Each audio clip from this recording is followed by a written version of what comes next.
Hello there. Do you want to read a book? This one's one of my favorites. It's called The Country Bunny and the Little Gold Shoes. Great Easter story.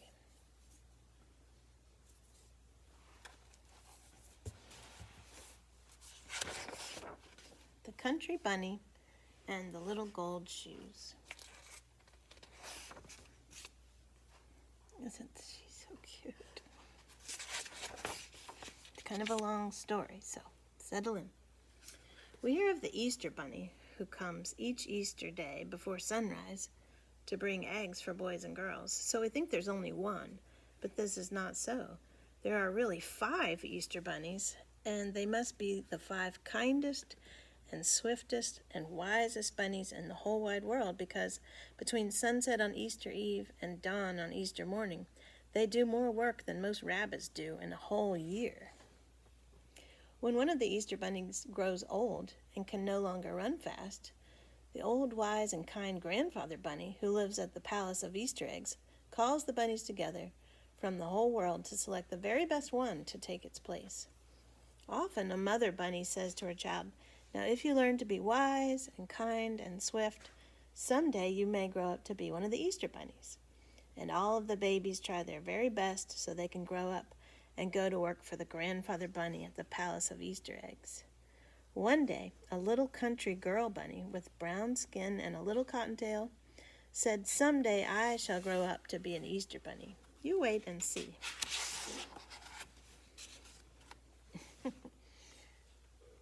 Then all of the big white bunnies who lived in fine houses and the jackrabbits with long legs who can run so fast laughed at the little cottontail and told her to go back to the country and eat a carrot.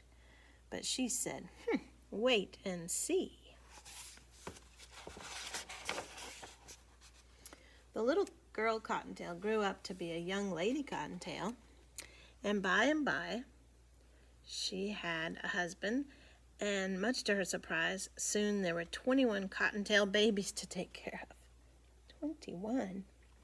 Then the big white rabbits and the jackrabbits with long legs laughed and laughed, and they said, "What did we tell you? Only a country rabbit would go and have all those babies. Now take care of them and leave the Easter eggs to great big men bunnies like us."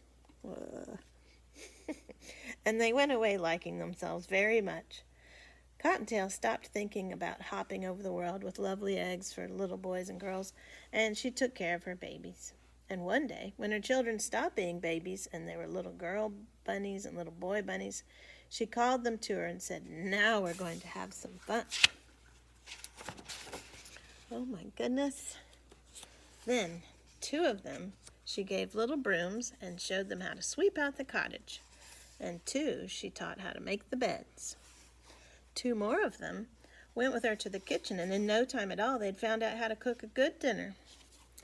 And with these went 2 little dishwashers, and they made the glasses shine like crystal.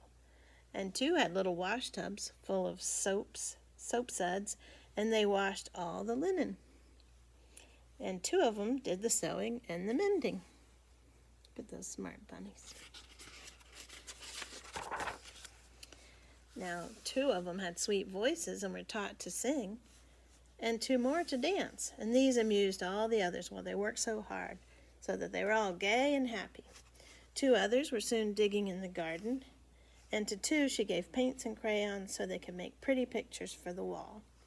And when Mother Cottontail had given out all of the tasks, she looked around, and there was only one little boy bunny left, and he was sad and lonely. Then Mother Cottontail called to him, and she said, "You are the most polite of all my children, so I shall make you the keeper of my chair, and whenever I come to dinner you shall seat me politely at the table." Then one day, when the little rabbits were half grown up, she heard a great talk among the woods rabbits, and when she asked what it was about, they said, "Haven't you heard? One of the 5 Easter bunnies has grown too slow, and we're all going to the Palace of Easter Eggs to see old grandfather pick out a new one to take his place." So she called all her little cottontails, and they all set off to the palace to see the fun. But their mother was sad because she thought that by now she was nothing but an old mommy bunny, and she could only just watch and that a big handsome white rabbit or a long-legged jackrabbit would be chosen. So when they came to the Palace of Easter Eggs, there were bunnies everywhere on the great lawn, and the ones who hoped to be the Easter bunny stood together, and all the others looked at them and clapped their paws. Then the big front door opened, and the old, wise, and kind Granddaddy Bunny came hopping slowly out, and he told the biggest and those with the longest legs to show what they could do. So they jumped and ran and showed him their pretty white fur, and they were all very fast and very clever. See the mommy bunny with all of her 21 bunnies. There's the grandfather Easter bunny. One of these bunnies. But he still did not pick one, and he said to them, "You are pretty and you're fast, but you have not shown me that you're either kind or wise." Then his kind old eyes looked everywhere, and at last they rested on little Cottontail Mother, where she stood with her children around her. And he called her to come right up to the palace steps. So she took her 21 children and went up and stood before him. And when he spoke, his voice was so kind that she wasn't frightened at all. And he said, "What a large family you have, my dear. I suppose they must take all of your time." But she said when they were babies that was so, but now that they're so well trained, they do most of the hard work for me. "Ah," he said, smiling, "you must be very wise to train so many children so well. But do tell me, do they always look so happy, and do they always hold their ears up so prettily?" "Indeed they do," she answered. "We never have a tear or a cross word in our little country cottage. And if I do say it myself, they carry their ears better than most bunnies." Then he said, patting the nearest bunny on the head, "You must be very kind indeed to have such a happy home. It's too bad that you have no time to run and grow swift, as I might have then made you my 5th Easter bunny." At that, Mother Cottontail started to laugh, and then she whispered to the little bunnies, and every rabbit on the lawn looked to see what would happen, and old Grandfather leaned forward to watch. And suddenly all 21 of her children raced away, and Cottontail dashed after them. And in no time at all, she had all of them back again in front of the palace in a nice straight line. Then the old kind, wise Grandfather Bunny said, "I see that you are swift also. It's too bad that you can't go to carry my eggs, because you will have to stay at home to take care of your children." And Mother Cottontail nodded her head to the little ones, and they all formed a line and bowed low to the grandfather. Then she stepped in front of them and said, "They will take better care of the house than I." And then she called them up 2 by 2, and as she put her hands on the heads of each pair, she said, "These are my sweepers. They keep the cottage as clean as your hand. These make the beds without a wrinkle. These cook my dinner. These wash the dishes. These tend the garden. These wash and dry all the clothes. These do the mending. These sing. And these dance to keep us merry while we work. These are learning to paint pretty pictures for our walls. And this little one of all, he always pulls out my chair for me so I can sit at the table. So you can see, I can leave them to take care of the house until I come home." Then the old, kind, wise grandfather said, "You have proved yourself to not only be wise and kind and swift, but also very clever. Come to the palace tomorrow afternoon, for that is Easter Eve, and you shall be my 5th Easter bunny."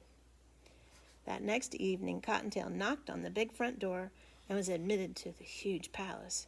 There she stood in her funny country clothes, but none of the other 4 Easter bunnies laughed, for they were wise and kind and knew better. Oh, wow, look at that. They showed her all over the palace, from room to room, all piled high with eggs of gold and silver, and eggs that glittered like snow, chocolate eggs, marshmallow eggs, eggs for rich children and eggs for poor children, eggs for children who are sick, and eggs for children who are well all over the world. That's quite a palace. Then, as soon as dark enough for the children to be asleep all over the world, the old, wise, kind grandfather gave the word, and the 5 bunnies set to work as fast as they could. First one, then another would take up a large egg or a pretty little basket, and in a single hop he would be out of the palace and away out of sight. Then in a moment he'd be back again, and before you could say "Jack Robinson," he would have whisked away again. Slowly the night wore away, and the bunnies began to look tired as they kept returning for more and more eggs. And in the palace, the glittering piles grew smaller and smaller. Poor little Cottontail was very tired, for this was the first time she'd ever gone so far or so fast in her life, and she was beginning to hope that she could soon take the little basket that was set aside for her own bunny children and go hopping home, when wise, old, kind grandfather called to her. When she went close, she saw that he was holding in his hand the loveliest egg she had ever seen. It glittered like a diamond. "Peek through and see what you shall see," he said. So she peeked into the Easter egg.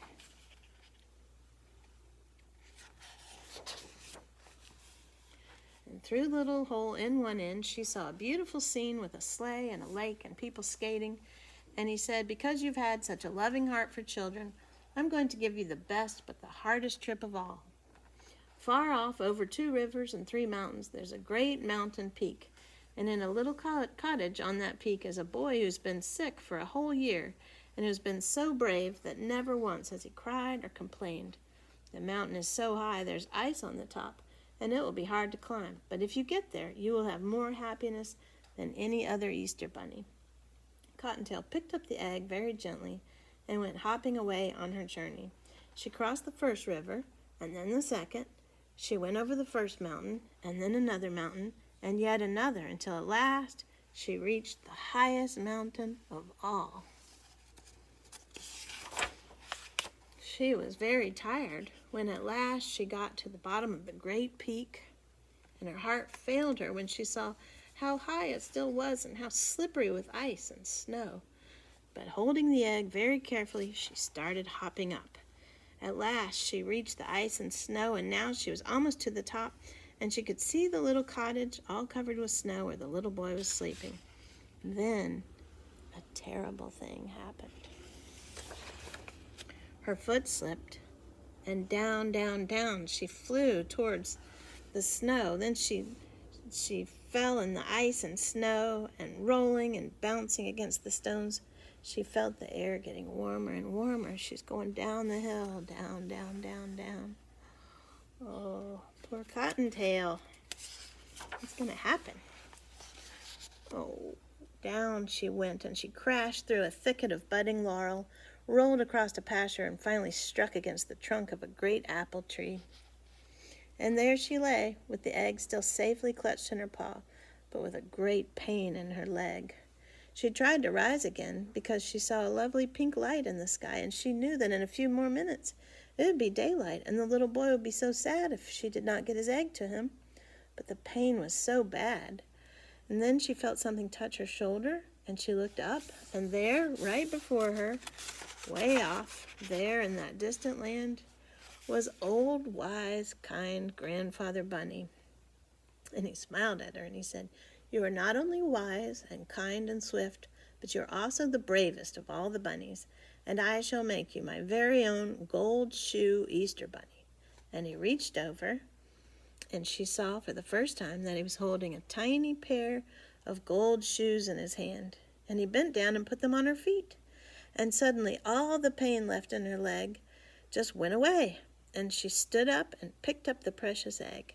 Then before she knew what was happening, she felt a sudden motion, and she found herself flying.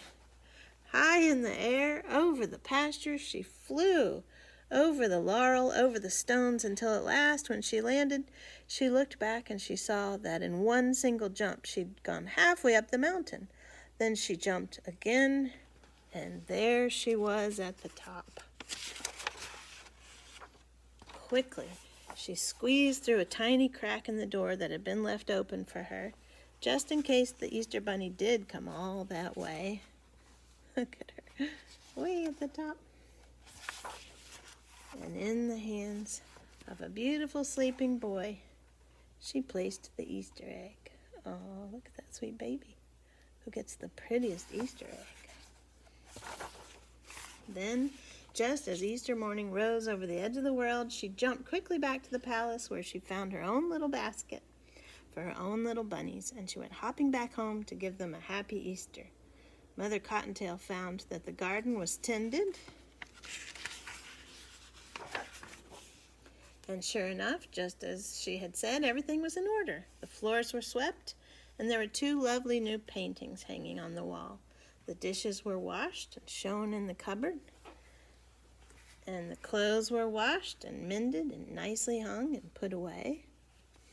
And 21 children were all sound asleep in their little beds. 1, 2, 3, 4, 5, 6, 7, 8, 9, 10, 11, 12, 13, 14, 15, 16, 17, 18, 19, 20, 21. And the little house of Mother Cottontail can always be told now from all the other homes of the other bunnies, because in a very special place on the wall, in a very special hook, hangs a very special pair of very tiny little gold shoes.